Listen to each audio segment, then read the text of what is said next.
The very first manga I ever bought was this, and in it was the 23rd Tenkaichi Budokai. I've spent a large portion of what has now become my career studying and analysing Dragon Ball's story, and I do not mean this lightly when I say there's an argument to be made that this last arc, the 23rd Tenkaichi Budokai right before the start of Dragon Ball Z, is the single best arc in all of the series. And I say that as someone that's intimately aware of what comes afterwards. So, if you haven't seen this arc that acts as the prequel to Z, then buckle up because you're in for one hell of a ride. This marks the beginning of Dragon Ball's best narrative streak and the peak of Akira Toriyama's powers as a mangaka. I can't wait to discuss this with you all today, so let's try to do it justice. Everyone, welcome to our final stop. This is Akira Toriyama's magnum opus for his underrated and undefeated Dragon Ball, the 23rd Tenkaichi Budokai.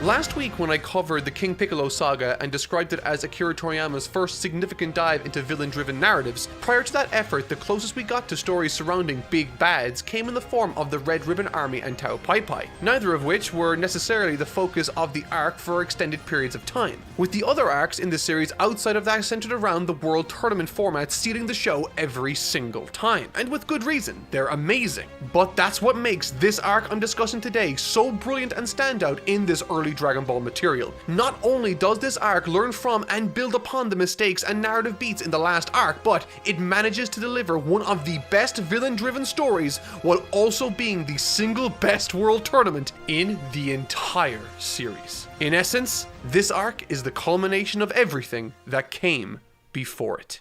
Training with Kami. This introduction between Popo and Goku was honestly too iconic an opportunity to pass up, so I decided to reach out to my good friends Kaiser Neko, Lani Pator, and Masako X to help me introduce this special character. Oh wow! This is the highest up I've ever been! Grandpa did tell me God lived in the clouds. Oh heck, does that mean I'm in heaven? I wonder if I'll run into him again. Are you God? Not the one you're looking for. Oh, well, could you point me to him, Mr. Popo. Mr. Popo. Could you point me to him, Mr. Popo? I could. But first, you must undergo Popo's training. Training? I love training! Good. Then let us establish the pecking order. Oh, I love chicken!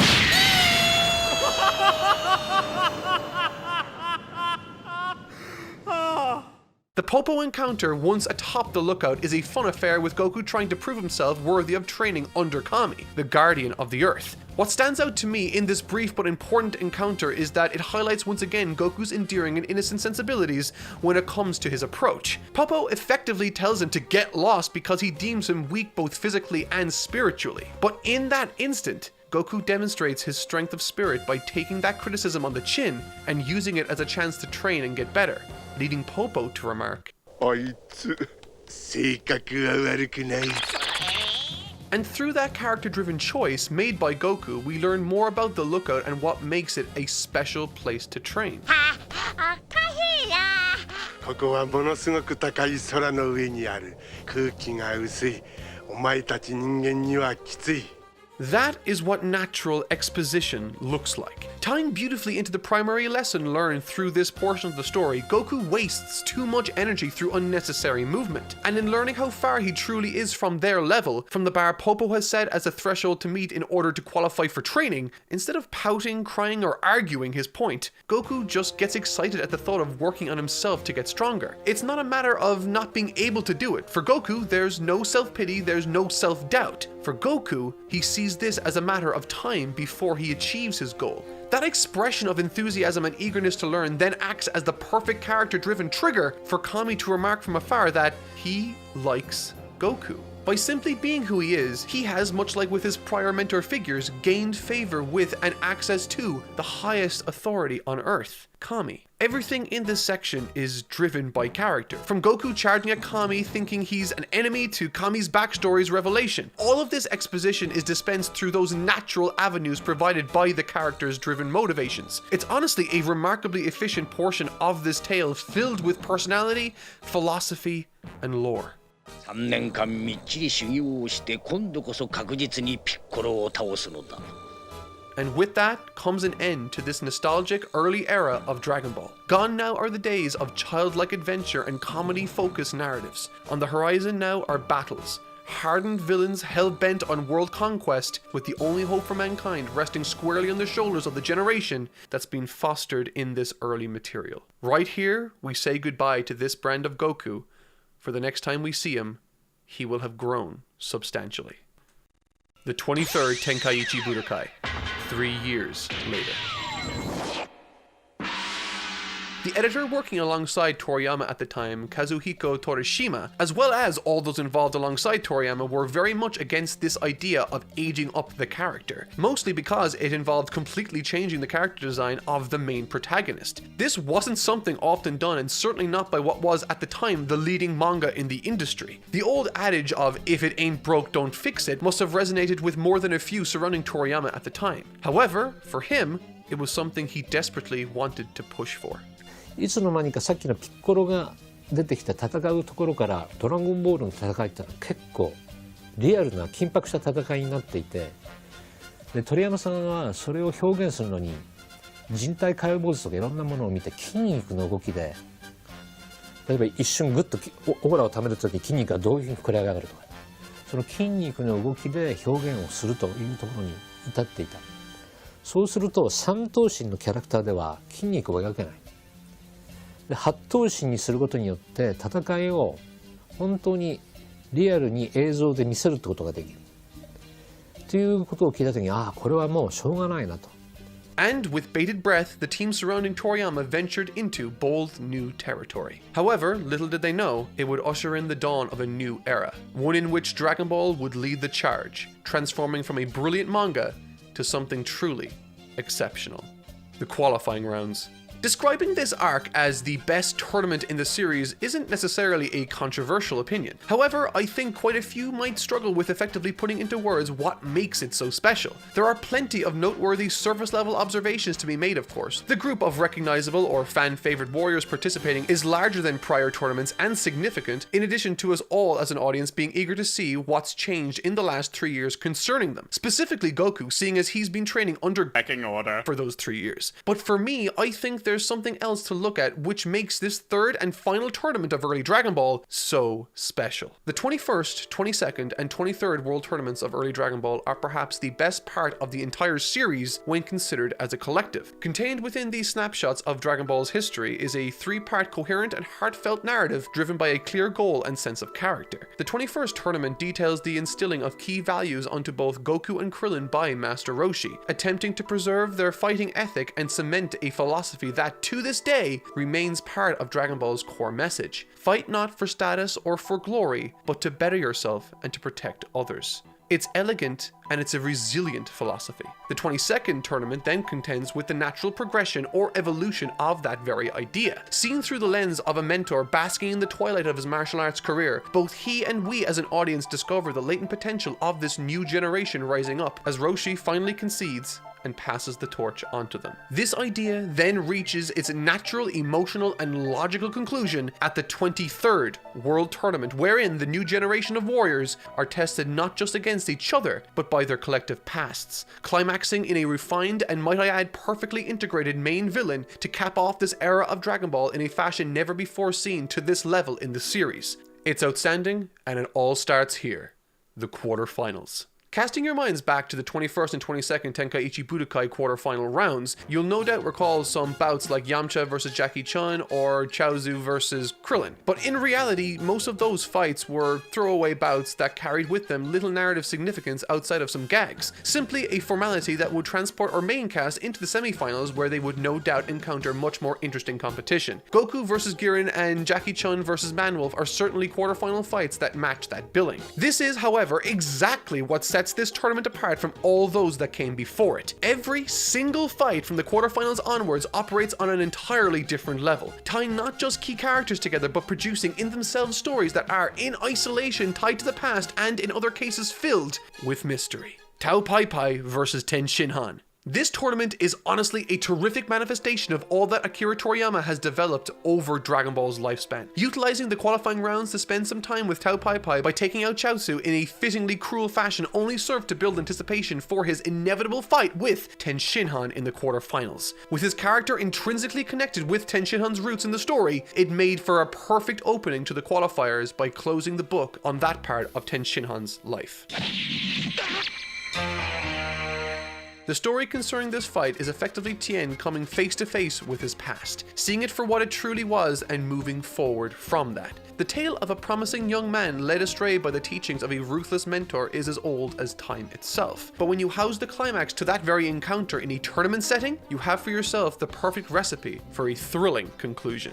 Tao comes across as petty, psychotic, and eventually pathetic, as Tenshinhan, thanks to the path he's taken since his departure from the Crane School, now possesses more than enough power to humiliate his former mentor. And yet, he shows restraint at every opportunity out of respect, pleading with him to resign. This one gesture then serves to highlight the extremes of both combatants, Tenshinhan's strength of character and Tao's weakness of character. In the 22nd Tenkaichi Budokai, which featured Roshi against Tenshinhan, Roshi demonstrated a philosophy which led Tien to ask if he had any pride, something he himself felt he needed to rely on somewhat. And in this fight against Tao, Tien has come full circle. He does not wish to win for glory or to humiliate his opponent, quite the opposite. This is a painful affair for him and he wishes for his former mentor not to embarrass himself any further. It's a brilliant fight that concludes in the fashion it should, highlighting for us how far Tenshinhan has come as a character. And it's made all the better thanks to the stories that came before it.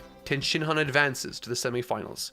Next up, Son Goku versus Name Withheld. Continuing the string of iconic quarterfinals matches and another that's rooted in the past of the Dragon Ball story comes Son Goku versus this mysterious female fighter. Much the same way as the prior match with Tenshinhan, this fight was set up or foreshadowed in the qualifying rounds, and I love it. Goku's reintroduction to the series as an adult was a terrific and iconic scene in its own right, and it was written in such a way that allowed us as an audience to watch on in the know as they, Goku's friends, slowly discovered the person that they were talking to was in fact the little boy they had once known. It's a fun and playful scene which focuses on reaction rather than mystery, but this quarterfinals match takes the opposite approach in its effective and iconic reintroduction of the character Chi-Chi to the series. And while this isn't the most complicated mystery, I have no doubt it kept a few people guessing leading up to her eventual reveal back in the 80s. This was an impressive reveal, not necessarily because it's Chi-Chi, but because it was satisfying. And I think it achieved this level of satisfaction by way of one crucial element that needs to be present in all mystery reveals. The audience needs to have all the necessary information before the reveal in order for it to be satisfying. And Goku vs. Chi-Chi achieves this by subtly planting plenty of hints. The first most obvious one is that of the quote promise she keeps speaking of that's gone unfulfilled and her being angry that Goku doesn't remember it. The second, however, I love the most because it's even more subtle. It's pointed out later in the arc closer to her actual reveal, but it's present long before then, and that is her accent. From the first meeting in the tournament up until the reveal, she speaks just like Goku with this thick country accent, and it's specifically that aspect of their last meeting as children which I really thought helped connect them in the first place, and so it's fitting how it's one of the indications that connects them here again. This is of course in addition to a number of other telling lines from Chi-Chi which by the end make her identity obvious, but it really helped this match achieve a unique sense of identity, with it effectively being Goku's proposal. As usual, the paneling and action is great, and I especially love how Goku never even touched her in order to pick up the victory. It's a really fun fight rooted in history and endearing character writing. Next up, Krillin vs. Piccolo Jr.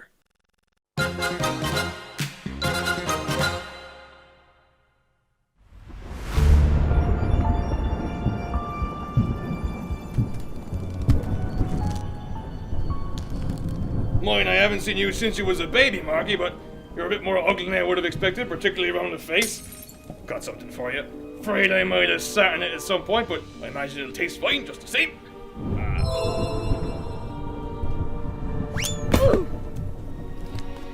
Excuse me, but who are you? Putius Energy Grid, keeper of keyboards and mice at esports.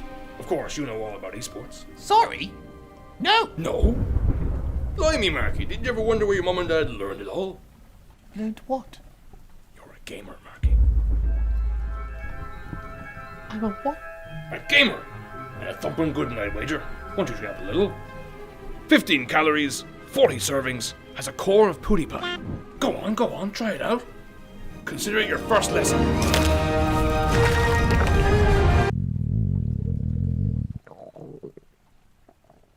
Bruh.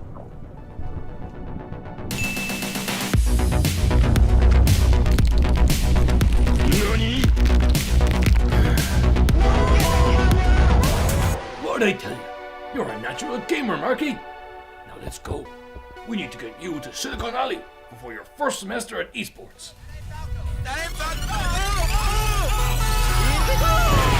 Heading back to school? You need G Fuel. Don't be ill-equipped for your first year at esports. Jokes aside, everyone, G Fuel has been the best sponsor I've worked with in my career, in all honesty. The people are amazing, and there's virtually no filter or script for me to read off of, as made evident by this commercial they allowed me to make. I've tried the product and I sincerely think it's delicious, so if you'd like to try it for yourself or want to help out the channel, click the link in the description below. Thank you, everyone. お正月、映画でも大活躍、ドラゴンボール。みんな、抱いてあげたい。バンダイ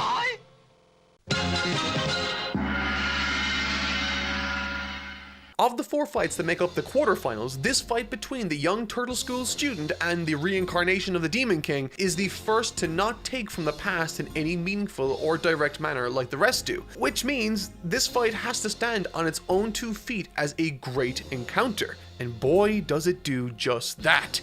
Making up for the lack of history between these 2 characters, Akira Toriyama makes this fight one to remember through inspired choreography, near falls, and wonderfully creative combinations from the clear underdog, Krillin. And in my opinion, this is his best fight in the entire series, bar none. Something I thought was a nice touch with all of these quarterfinal matches was to have Goku, at least on some level, involved. Before the Tenshinhan fight took place, Goku reassured everyone that Tenshinhan had this in the bag and was much stronger than Tao, with him in the end being proven correct. In this fight, right from the top, Goku informs Krillin as to the strength of Piccolo and to go at him full power from the start. I thought this was a great choice as it builds the relationship between Goku and Krillin, with him effectively showing concern for his friend and lending advice, but it also helps to elevate Goku in our eyes.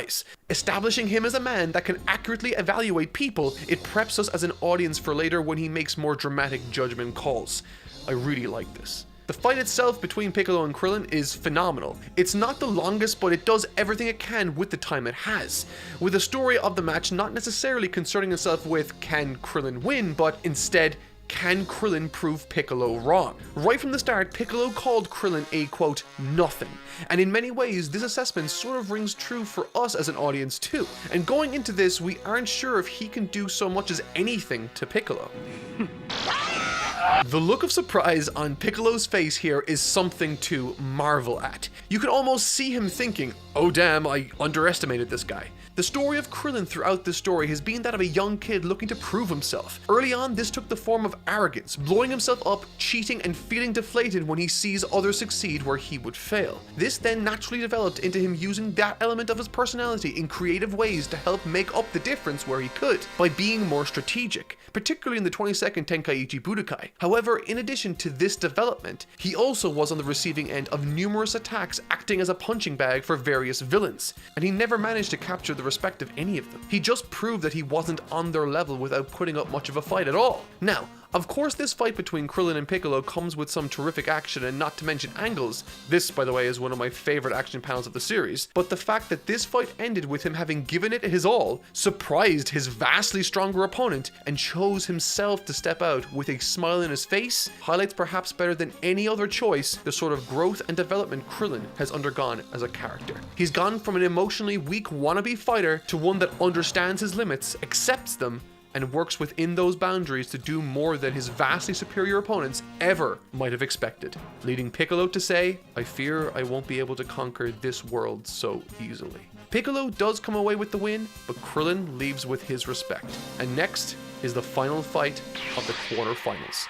Shen versus Yamcha. What I would like to draw attention to in this fight is just how amazing Toriyama is as a writer when he's at his best. These quarterfinals all have a unique sense of identity, but they can be paired off thematically also. For instance, Tenshinhan vs. Tao is a unique fight with a specific tone, but it shares a theme with Goku's fight alongside Chi-Chi while being a mirror image of it. Tien's fight sees him confronting a familiar face from the past, forced to put him down because he refuses to yield. Goku's fight too saw him face off against a familiar face, but not one he remembers. Much the same as Tien, he doesn't want to hurt his opponent, and in the end, unlike Tenshinhan, doesn't. The differences are here, where Tien hopes to never see him again, cutting ties with Tao and that part of his life, and with Goku very literally tying the knot with Chi-Chi, someone that will become a key part of his life moving forward. This is a beautiful use of theme and storytelling to help these fights flow naturally into each other, perfectly tying the story together. And this trend continues with this fight between Yamcha and Shen,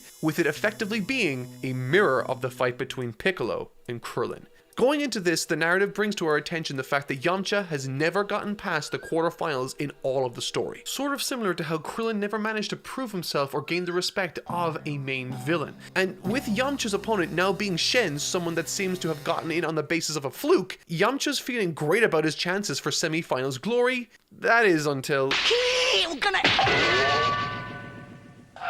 Now, something I intentionally didn't mention about Shen during the qualifiers was his elimination of a specific character to gain the ability to appear in the quarterfinals. He defeated Yajirobe, who's now sulking around the tournament grounds like some sort of weird lucha stalker. This is clearly no amateur, and as we soon find out, isn't your average ordinary fighter either. Similar to Krillin, Yamcha finds himself pitted against one of the strongest fighters in the series, Kami. Hiding within the body of a civilian to try to take out Piccolo, the reveal of this secondary plot thread added further tension to the event's proceedings. But what it didn't do was elevate Yamcha's situation, making him feel like more of an afterthought. And with strike after strike, blow after blow, Yamcha is looking as though he's going to be knocked out of bounds by the god of this world, who, by the way, doesn't seem to have tried very hard at all, viewing Yamcha as nothing but a stepping stone on his way to fight Piccolo later. And this is where it gets interesting. As I mentioned, the story of this fight is a perfect mirror image of Piccolo's fight with Krillin. Both involve winners that hide their identities to varying degrees for the purposes of the tournament, both enter their respective battles anticipating it to be nothing special, but both get impressed by their respective opponents' abilities, with Piccolo taken aback almost immediately and Kami at the very end.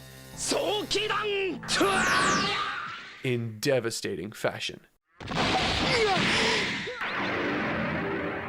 If this isn't a jump out of your seat moment, I don't know what is. Much like the prior fight, these pages demonstrating the initial strike of Yamcha's energy ball and the subsequent counter by Kami exemplify perfectly what it is about Toriyama's paneling that I adore. There's such a powerful sense of movement, the pages almost feel kinetic, filled with life and flow. And in the end, revisiting these quarterfinals, I was honestly blown away by the level of quality present throughout. With the surprising level of thought having gone into the encounters, the themes present, and breakneck action paneling to rival any of the other tournament fights that came before it, and with the semi-finals now approaching, I think you can now appreciate why I think the 23rd Tenkaichi Budokai is a contender for the very best arc the Dragon Ball series has ever produced. The semi-finals.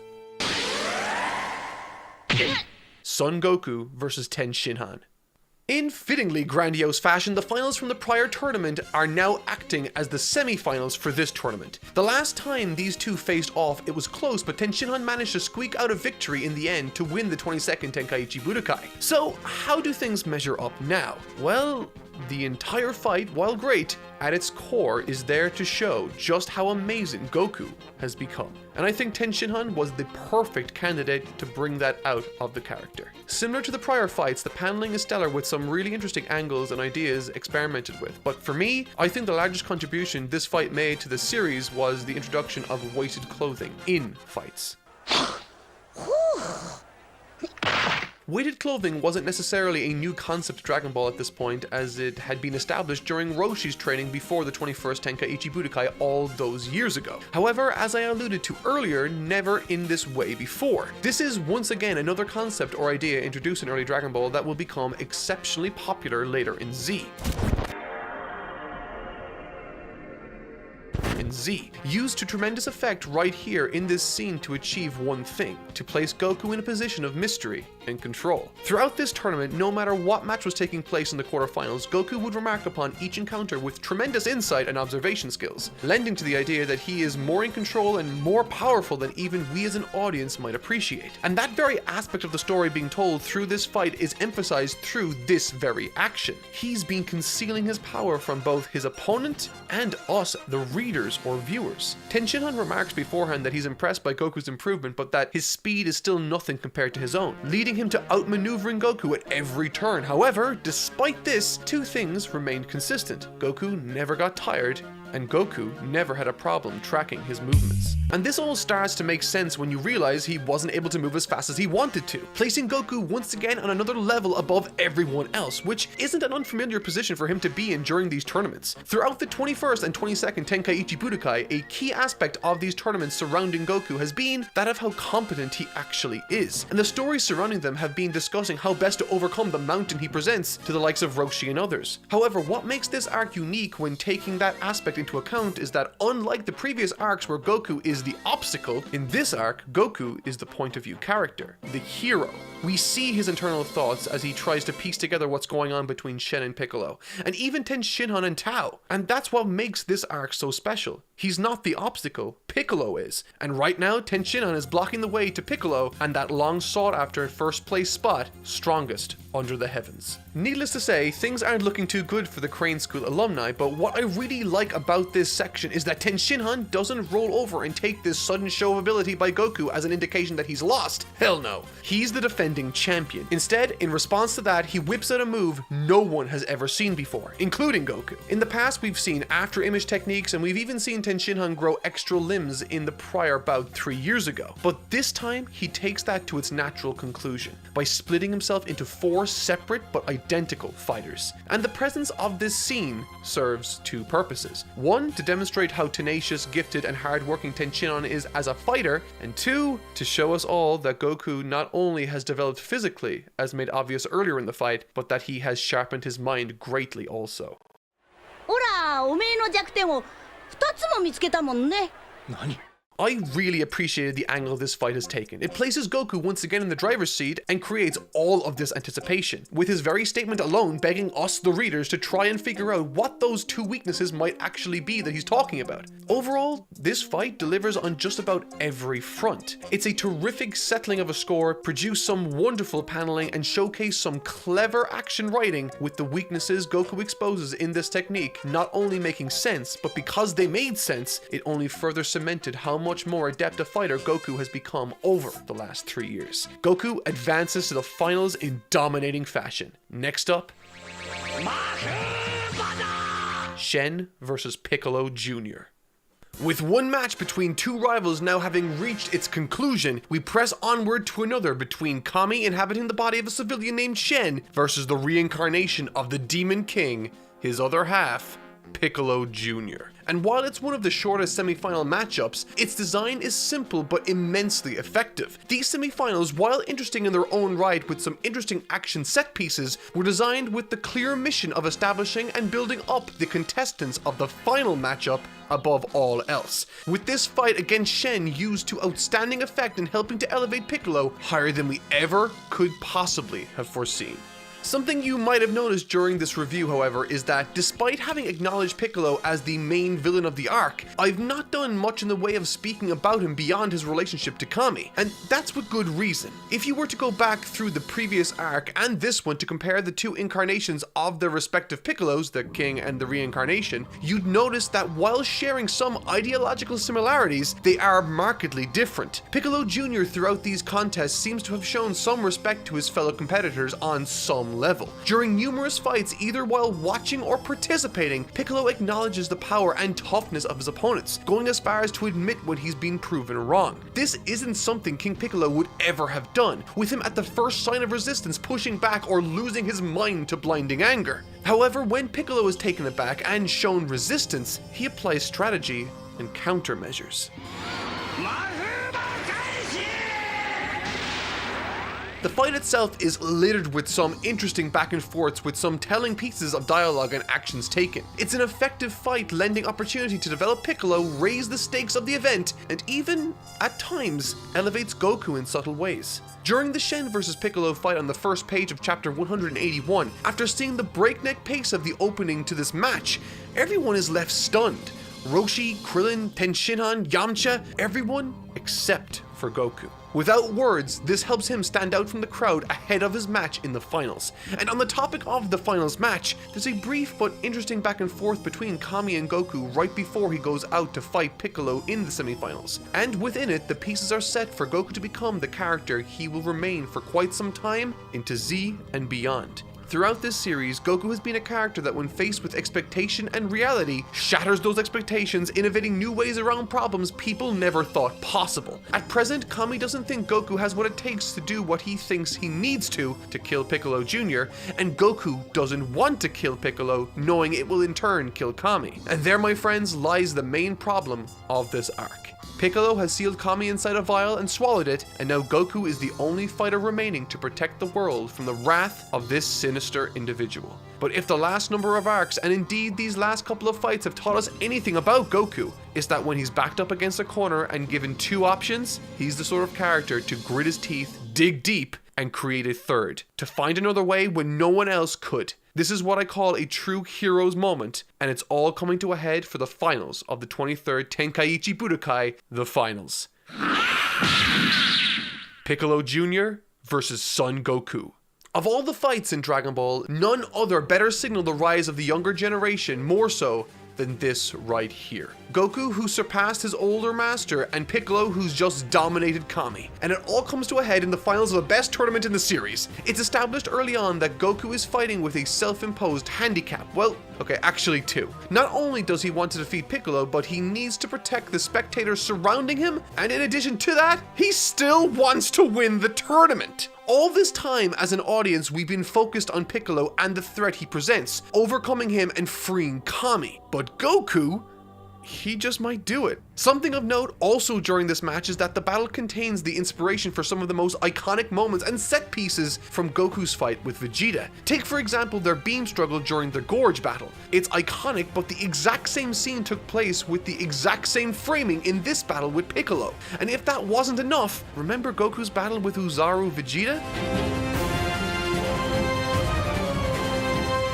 One massive difference between these two battles with giant opponents is how the scene serves Goku, or depicts him for lack of a better term. In the Vegeta fight, as many of you might remember, Goku is firmly on the back foot, which admittedly has its own benefits in it creating additional tension moving towards the climax. But in this Piccolo fight, the size disparity isn't used to overwhelm Goku, but to instead subvert the audience and prop Goku up and demonstrate how tough he is and how intelligent he can be. He openly refuses any help from anyone else like Tenshinhan or Krillin, citing it as grounds for disqualification, something he's actively trying to avoid while trying to defend himself against Piccolo. But perhaps most impressively, and what makes me prefer this version of this set piece more, is how Goku uses it to manipulate his opponent to create new solutions never before thought of. When Goku is faced with a hopeless situation, he will create a solution no one thought was possible. And he did so here. Not just with his strength, but with his strategy and intelligence. This is how you communicate to your reader or viewer that your character is strong, that he's a powerful individual. Not with big numbers or screaming, but showing us firsthand the effort and misdirection he forces Piccolo to work through. It's an impressive display, placing Goku on a pedestal alongside Piccolo. At this moment, it truly feels as though two demigods are duking it out, with no other living being even remotely coming close. Demonstrating innovations on techniques I didn't even know I wanted, like firing the Kamehameha with his feet, allowing him to free up his hands for a punch. It's incredible, the creativity on display here. And despite everything that's on the line, time and again, he's forced to deny the help of anyone that interferes. Now, while a great and impressive part of this story concerns itself with Goku overcoming the odds and managing to unleash more and more ability and power his friends never thought he had, the other half of this battle is supplied by Piccolo, who in turn shows his own brand of toughness and grit to push through. Whether that be the strength he demonstrates, the techniques he amazes us with, or the secret abilities of his race, it seems this character can create his own alternative options when all others are taken off the table. And this tough, tenacious dynamic Piccolo brings to the table for Goku brings out the best in his character. Both need this victory. So much is hanging in the balance, and despite all of this, Goku still refuses to treat this like anything other than a tournament. And this moment, this right here, this is where Goku stole Piccolo's soul. It's in this moment Goku, steam rising off of him and clothes tattered after taking the very best Piccolo has to throw at him, remains standing upright before him, smiling. What an outrageously brilliant fight. After taking the absolute best this warrior has, Goku rallies himself one last time, and with fear in Piccolo's eyes, the young man sprints towards the would-be Demon King, landing a devastating elbow to his jaw. It's honestly difficult not to just sit back and commentate over all of this fight. The panels surrounding this section of the manga are some of the best in the series, and even our son Toyotaro himself took inspiration for his Dragon Ball Super manga. The poses are just incredibly dynamic. The layouts are incredible. The entire story of early Dragon Ball has centered around a specific philosophy. To not train to win, but to better yourself and to protect those that are defenseless. In the 21st Tenkaichi Budokai, Roshi desperately wanted to instill this lesson in the young warrior, and in doing so learned that Goku was something truly special. Even when he was a small boy, he could see that there was something outstanding waiting to be tapped into. Even back then, it was apparent he wasn't like the others, pushing his master to his absolute limits. In the 22nd Tenkaichi Budokai and beyond, Goku gained the responsibility that such power brings with it. Not because he wanted it, but because it was who he was. And in the face of that, alongside a new generation, Roshi hung up his gi for good. For the first time in many years, a young boy was able to stand up when others couldn't and save the world. 3 years pass. Now a young man, Goku's limp body lays defeated on the ground before Piccolo, who's now celebrating his conquest of the Earth. And in no more fitting a fashion, as Kami rallies the remaining Earth's defenders to intervene, life surges back into Goku.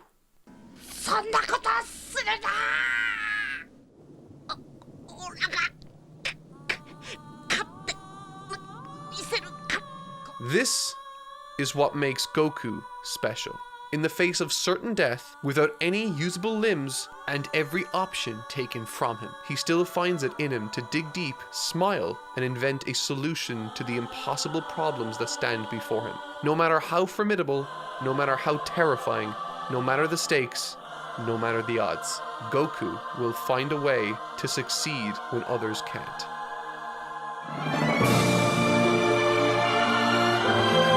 The winner of the 23rd Tenkaichi Budokai is Son Goku.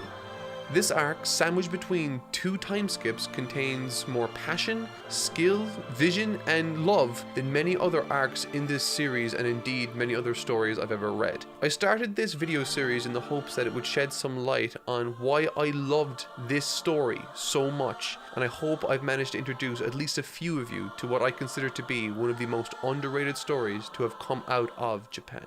This was a much needed, enjoyable trip down memory lane for me. I haven't had the best year and a half, but this story definitely has lifted my spirits in times when nothing else could. I thank you so much for taking the time out of your days to share it with me. I don't know what the future holds, but I'm excited and I hope I'll see you there. I'd also like to thank TFS for contributing to this video in the best of ways. They are some of the nicest, most accommodating individuals to work with, and you can find everything from their personal Twitters to their YouTube channels down below in the description.